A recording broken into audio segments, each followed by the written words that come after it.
आज बॉलीवुड का film fair award show पूरी तरीके से पवनमय हो चुका है। स्क्रीन पर दिखाई दे रहे होंगे बहुत सारे कमेंट, जहां पे सिर्फ और सिर्फ पवन सिंह के नाम दिखाई दे रहे होंगे।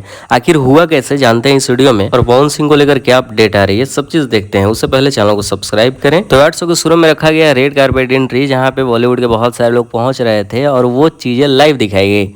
पवन सिंह के फैन वहां भी घुस पड़े और सिर्फ पवन सिंह जो कि शुरू क्लिप में देखे होंगे। फिल्म फेयर के ऑफिशियल इंस्टाग्राम आईडी पे जाओगे तो पूरा पवन सिंह का नाम भरा पड़ा हुआ है।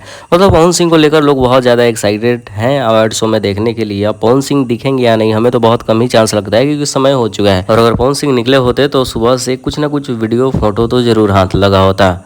और अवार्ड शो लाइव दिखाया जाएगा, इसका मतलब ये नहीं कि सब चीज़ वहाँ पे लाइव ही होता है। कल रात 3 बजे से शूटिंग चल रहा है। शाहरुख खान वहाँ पे पूरा माहौल बनाए हुए हैं। दरअसल शाहरुख खान ही इस अवार्ड को होस्ट करते हुए नजर आएंगे। कितना अच्छा होता अगर पवन सिंह जाते तो फिर वो शाहरुख खान से डायरेक्ट इंटरेक्ट करने का मौका मिलता। तो थोड़ा सा मिसिंग होगा, बाकी देखते हैं।